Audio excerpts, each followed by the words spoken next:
This is Jonathan Fleming. He spent 25 years in prison for a murder he didn't commit. I know you didn't do it. I know. He stepped into the sunlight and expressed not 1 ounce of resentment. I feel wonderful, and I'm going to eat dinner with my mother and my family, and I'm going to live the rest of my life. Freed by this key piece of evidence, a phone receipt in the case files all along, proving Fleming was at Walt Disney World with his children when the murder was committed in New York. He had it in his pocket. How is the fact that the Orlando Police Department did investigative work on this case, establishing that in fact he was in Orlando, Florida, and that's never turned over to the defense team? But there are challenges adjusting to a brave new world. Even in the cars, they just got this, what the GPA they call it? What is it, GPS? The GPS. They got the GPS. They tell you exactly where to go and everything. I'm amazed by all of that. Repairing lost relationships, and then there's money. I had about $93 in my account. Enter Alex Sataro, a total stranger, a 32-year-old Wall Street banker. After all, pretty much the hell he's been through for the last 24 years, he came out with a positive attitude saying that, okay, I want to live the rest of my life, just, be positive. So he went online and created this fundraising site for Fleming. Within days, nearly $35,000 donated by more than 600 people in 15 countries. Fleming finally met his benefactor. Nice to finally meet you. Hey, it was Taylor, and I want to thank you, man. I really do, man. I'm just glad to be able to help. I am so happy. Thank you very much. One man finally free, and a group of strangers helping him out. I've always had faith. I knew that this day would come one day, and today is the day. This is Daniel Salana. He spent 33 years in prison for a crime he didn't commit. Did you ever lose hope? No, I never lost hope. Surrounding Daniel Salana at the Hall of Justice was not just his family, but everything he's missed in the last 33 years. All the while, he was behind bars for a crime he did not commit. What got you through? Jesus. LA County District Attorney George Gascon says Saldana's conviction for attempted murder began unraveling in 2017 at a parole hearing when a former gang member who took part in a shooting in Baldwin Park in 1989 admitted Salana wasn't there. Gascon says that wasn't revealed to his office until February 2023. An investigation then determined Salana was innocent. I know that this won't bring you back the decades you endure in prison, and I hope that our apology is some small comfort to you as you begin your new life. Salana has been catching up with a family that helped get him through, that never stopped visiting him in prison, with nieces and nephews he never got to play with. Gascon says an investigation has been launched to find the real people responsible for the crime and to find others wrongfully convicted. I just knew he was, innocent, I knew one day that, God would, open the cage and just let him fly. And I always knew that this day would come. I just didn't know when. We never gave up. We always knew that Danny was innocent. This is Carlos Weeks. He spent 26 years of his life behind bars for a crime he didn't commit. I just want to say I'm feeling good and happy to be out, and I hope Gonzalez continues with his conviction review unit work, because there's a lot of guys up there that need it. In 1995, Weeks was convicted of murdering 21-year-old Frank Davis and seriously wounding a 10-year-old girl in a shooting outside the Tompkins houses in Bedford-Stuyvesant. He was sentenced to 27 years to life in prison. In 2019, Brooklyn District Attorney Eric Gonzalez's office moved to vacate the murder conviction. After the DA's conviction review unit found the key witnesses, 2 sisters were not credible. The DA says the women falsely testified they were in their 12th floor apartment when they witnessed Weeks firing a gun outside. Now, one of the women is recanting her story, the other saying she doesn't remember anything. The DA says the sisters lied in hopes of cutting a deal for a family member involved in a separate crime. I wish Mr. Weeks a heartfelt good luck, and we have to make sure we continue to root out these miscarriages of justice. Weeks spent more than half his life in prison fighting to clear his name. His attorney in the Legal Aid Society, who had been working on his case for more than 5 years, broke the news to him. And he was, obviously very emotional about it. Today in court, a judge officially vacated Weeks' conviction. His gratitude genuine and simple. Thank you. DA Gonzalez says while it was great to exonerate Carlos Weeks, it was also painful to reach out to the victims' families who have no justice in this case. This is Kevin Strickland. He spent 43 years in prison for a crime he did not commit. A judge officially dismissed all charges against the 63-year-old Kevin Strickland. I was actually watching a soap opera, and it thing went across news break or whatever they call them, and I just couldn't believe what I was hearing. He had been serving his sentence at the Western Missouri Correctional Center. Kevin Strickland was convicted in a 1978 triple murder case following 2 trials. The first trial resulted in a hung jury. In the second trial, an all-white jury found him guilty of 1 count of capital murder and 2 counts of second-degree murder, leading to a 50-year sentence without parole. Despite maintaining his innocence, stating he was at home watching TV when the murders occurred, no physical evidence ever linked him to the crime. Cynthia Douglas, the sole surviving eyewitness, initially testified in 1978 that Strickland was present at the crime scene, identifying 2 other men as perpetrators. However, over the past 3 decades, Cynthia recanted her statement, admitting she mistakenly identified Strickland due to police pressure. She collaborated with the Midwest Innocence Project to advocate for his release. No, I didn't think this day was going to come. I mean, not before I got this legal team, I didn't.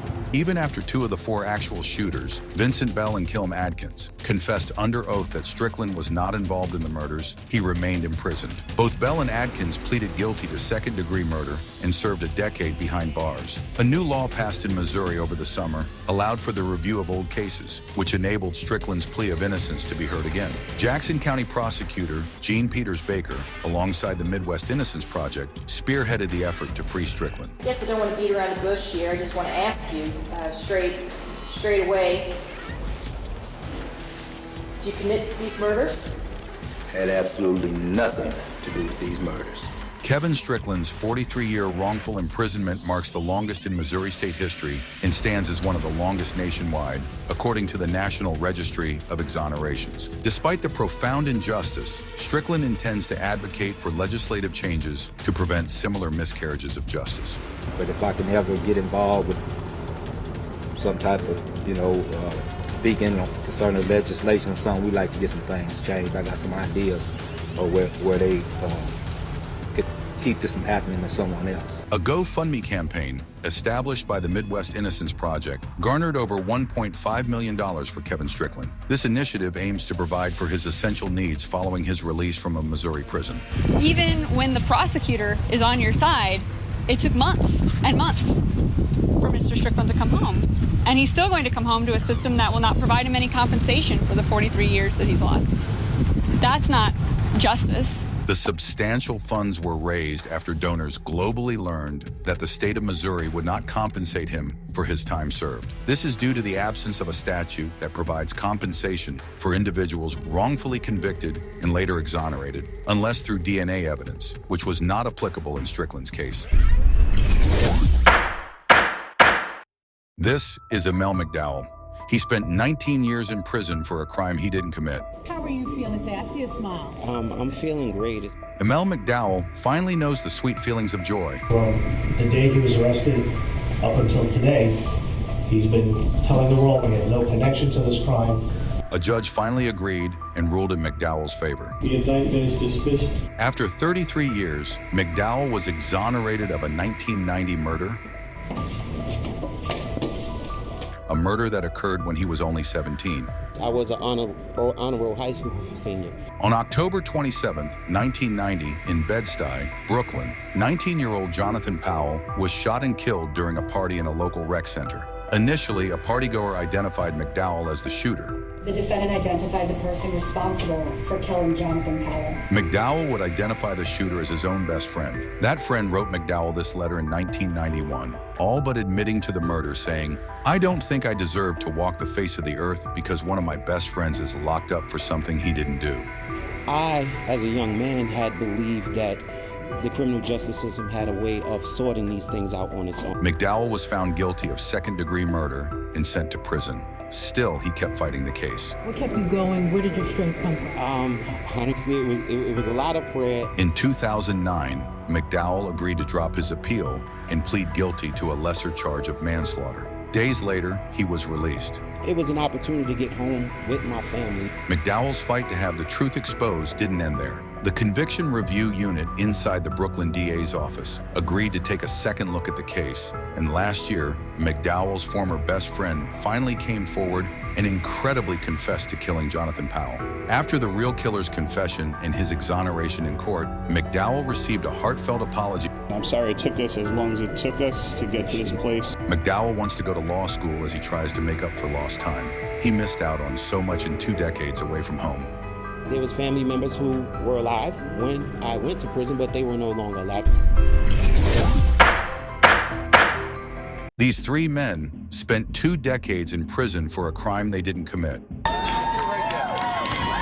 Cheers erupted as 46-year-old Gary Johnson, 59-year-old Rowan Bolt, and 44-year-old George Bell walked out of Queens criminal court as free men. Their names finally cleared after spending 24 years in prison, wrongfully convicted of a double murder in Queens. I dreamt about this moment for so many years. The first thing I did was hug my wife. Being away so long, it's a different world out here today. In December 1996, 2 men, Ira Mike Epstein and off-duty police detective Charles Davis, were shot and killed during an attempted robbery in Queens. Bell and Johnson were 19 and 22 at the time. They had never met Bolt, a 34-year-old married father of 4 and business owner. All 3 were arrested and convicted. Then in 2019, a police report surfaced in another wrongful conviction case with key evidence that implicated a local gang in this case, not Bell, Johnson, and Bolt. Queens District Attorney Melinda Katz spoke after the new information came to light.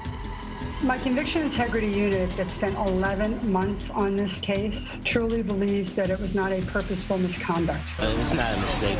They knew exactly what they were doing beforehand. They had all the documents to display exactly what they just uncovered. In June 4th, 2021, all charges were officially dropped, and each of the men are now exploring their new freedoms and dealing with it in different ways. Justice finally prevailed. Bitter, but you gotta move forward. I still pinch myself and say, is this really real? What they each treasure most is making up for lost time with their families. This is James Harris. He was sentenced to 25 years in prison for a crime he didn't commit. I don't care how long it would have took me.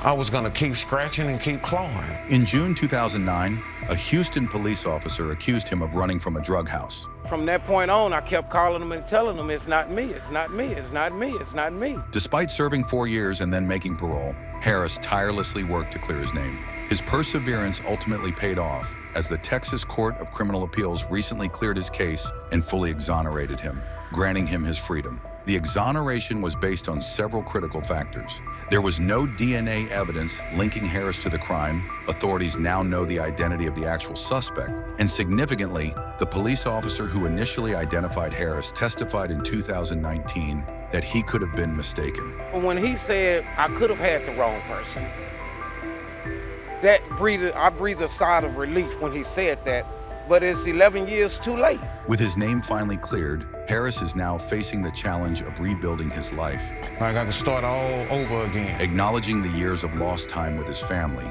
but remains determined to advocate for others still fighting wrongful convictions.